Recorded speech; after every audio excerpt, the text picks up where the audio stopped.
नमस्कार। पता है, कभी कभी जो सबसे गहरा ज्ञान होता है ना, वो हमारी रोजमर्रा की चीजों में ही छिपा होता है। हमारी रसोई के मसालों से लेकर उन कहानियों तक जो हम सदियों से सुनते आ रहे हैं। तो चलिए, आज इसी छिपे हुए ज्ञान को थोड़ा कुरेदते हैं। तो सवाल यही है, क्या सच में इन साधारण सी दिखने वाली चीजों में कोई गहरा राज छिपा है?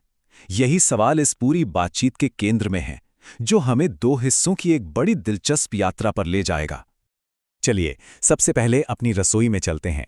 अरे, ये सिर्फ खाना बनाने की जगह थोड़ी है, ये तो एक पूरा का पूरा औषधालय है। यहाँ हम उन मसालों की शक्ति को समझेंगे जिन्हें हम रोज इस्तेमाल करते हैं।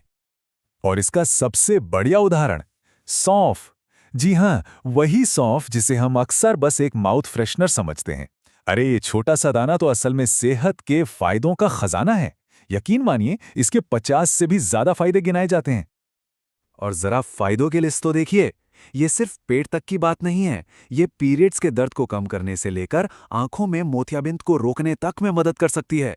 अरे, इतना ही नहीं, ये तो याददाश्त को तेज करने और वजन घटाने में भी काम आती है।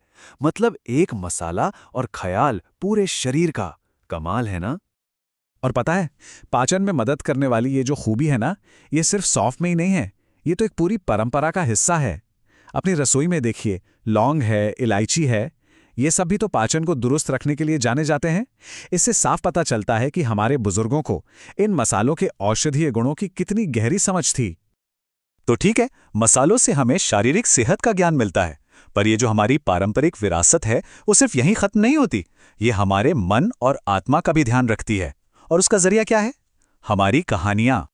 तो सवाल ये उठता है कि अच्छा, अगर मसाले शरीर का इलाज करते हैं, तो फिर आत्मा को पोषण कहाँ से मिलता है? इसका जवाब हमें मिलता है पौराणिक कथाओं की दुनिया में। तो चलिए, अब दो बिल्कुल अलग तरह की दिव्य जन्म कथाओं पर नजर डालते हैं। ये वो कहानियां हैं जो हमें चमत्कार और विश्वास की दुनिया में ले जाती हैं।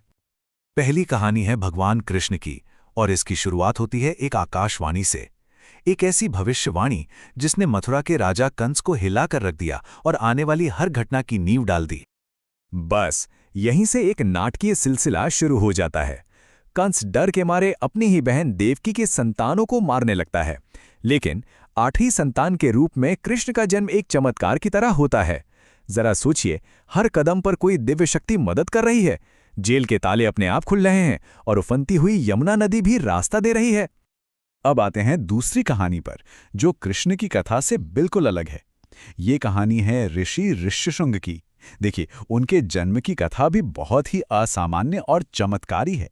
ये प्रकृति और पवित्रता का एक ऐसा संगम है जो हैरान कर देता है। तो देखिए, इन दोनों कहानियों में कितना गहरा फर्क है। एक तरफ है भगवान कृष्ण, जिनका जन्म हुआ ही था दुनिया को एक बड़े मकसद से बचाने के लिए, और दूसरी तरफ हैं ऋषि ऋष्यशृंग, जिनका जन्म खुद प्रकृति का एक चमत्कार था और जिन्हें दुनिया से बिल्कुल अलग रखा गया। तो अब हमारे सामने ज्ञान की दो धाराएं हैं, है ना? एक तरफ मसालों का प्रैक्टिकल मतलब व्यवहारिक ज्ञान, और दूसरी तरफ कहानियों का आध्यात्मिक ज्ञान। पर सोचने वाली बात यह है कि क्या ये सच में अलग अलग हैं, या फिर ये एक ही विरासत के दो पहलू हैं? और इस जुड़ाव का, इस एकीकरण का सबसे बड़ा प्रतीक कौन है? ऋषि अगस्त्य, एक ऐसा व्यक्तित्व जिनमें ज्ञान के ये दोनों ही रूप समाये हुए थे। ऋषि अगस्त्य में ये दोनों दुनियाएं जैसे एक हो जाती हैं। देखिए, एक तरफ तो वो आयुर्वेद पर अगस्त संहिता जैसा महान ग्रंथ लिख रहे हैं, और दूसरी तरफ वही ऋषि रामायण में भगवान राम को आध्यात्मिक रास्ता दिखा रहे हैं। उनका जीवन ही इस बात का सबसे बड़ा सबूत है कि शरीर का ज्ञान और आत्मा का ज्ञान असल में एक दूसरे से कितने गहरे जुड़े हुए हैं। तो इस सारी बातचीत के आखिर में एक बहुत जरूरी सवाल बचता है।